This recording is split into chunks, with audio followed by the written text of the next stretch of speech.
क्या मंदी की आहटें तेज हो गई हैं? वर्ल्ड बैंक की एक रिपोर्ट कई लोगों में सिहरन पैदा कर रही है। रिपोर्ट के मुताबिक दुनिया भर के केंद्रीय बैंक जिस तेजी से ब्याज दरें बढ़ा रहे हैं, उससे 2023 में ग्लोबल इकोनॉमी मंदी की शिकार हो सकती है। मंदी के डर ने नौकरी पेशा लोगों में और ज्यादा खौफ भर दिया है। अमेरिकी केंद्रीय बैंक, फेडरल रिजर्व से लेकर बैंक ऑफ इंग्लैंड, जापानी केंद्रीय बैंक ने महंगाई को काबू करने के लिए ब्याज दरों को बढ़ाने की तैयारी कर ली है। ब्याज दरों को बढ़ाने से कंपनियों और आम उपभोक्ता दोनों के लिए कर्ज महंगा हो जाता है। लिहाजा कंपनियां अपना विस्तार रोक देती हैं और आम उपभोक्ता खर्च कम करने लगता है। इससे डिमांड घटने लगती है और आर्थिक गतिविधियां धीमी हो जाती हैं। इससे अर्थव्यवस्था के मंदी में फंसने का खतरा बढ़ जाता है। आर्थिक गतिविधियों में सुस्ती की सबसे बड़ी और फौरी मार पड़ती है नौकरियों पर। वर्ल्ड बैंक की रिपोर्ट के मुताबिक ग्लोबल इकोनॉमी में रिकवरी के बाद की सबसे बड़ी गिरावट देखी जा रही है। यह साल 1970 के बाद इस तरह की सबसे बड़ी गिरावट है।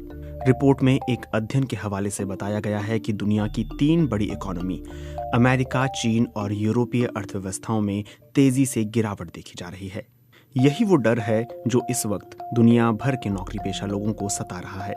इंटरनेशनल लेबर ऑर्गेनाइजेशन यानी ILO की एक रिपोर्ट के मुताबिक कोविड के पहले साल दुनिया भर में 25 करोड़ से ज्यादा फुल टाइम जॉब खत्म हो गए थे। पिछले महीने प्राइस वाटरहाउस कूपर्स यानी PwC की रिपोर्ट में बताया गया है कि दुनिया भर की 50% कंपनियां छंटनी की तैयारी कर रही हैं।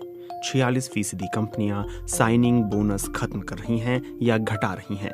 44% कंपनियां नौकरियों के ऑफर वापस ले रही हैं। भारत में पिछले 6 महीनों में स्टार्टअप कंपनियों ने 11,000 कर्मचारियों की छंटनी की है। हालात ज्यादा खराब हुए तो साल के अंत तक यह तादाद 60,000 तक पहुंच सकती है। छंटनी करने वालों में ई-कॉमर्स कंपनियां सबसे आगे हैं। इसके बाद एडटेक स्टार्टअप का नंबर है। अगले साल जिस ग्लोबल आर्थिक मंदी की आशंका जताई जा रही है, वो भारत में रोजगार का कितना बड़ा संकट खड़ा कर सकती है। इसके जवाब में जाने माने अर्थशास्त्री प्रोफेसर अरुण कुमार कहते हैं कि भारत में नौकरी करने वाले सिर्फ 6% लोग संगठित क्षेत्र में काम करते हैं। अर्थव्यवस्था में सुस्ती का असर अभी तक इस क्षेत्र के लोगों को उतना नहीं पड़ा है। सिर्फ कॉन्ट्रैक्ट सर्विस वाले लोग प्रभावित हुए हैं, लेकिन आने वाली मंदी का असर उन पर भी पड़ सकता है। मंदी आने से विदेशी और घरेलू पर्यटकों में भी कमी आएगी और इससे टूरिज्म और होटल इंडस्ट्री में नौकरियां कम हो सकती हैं। इसमें संगठित और असंगठित दोनों क्षेत्र के कर्मचारी काम करते हैं। पिछली ग्लोबल मंदी साल 2008 में इन्वेस्टमेंट बैंक लेहमैन ब्रदर्स के डूबने से शुरू हुई थी और लगभग 2 साल तक इसका असर रहा था। यह अमेरिकी बाजार के सब प्राइम क्राइसिस का नतीजा थी। लेकिन दुनिया की अर्थव्यवस्था दोबारा मंदी की शिकार हुई तो यह बेहद घातक साबित होगी, क्योंकि कोविड के बाद आर्थिक रिकवरी अभी भी पूरी रफ्तार नहीं पकड़ पाई है। ये पहले से ज्यादा उथल पुथल मचाएगी।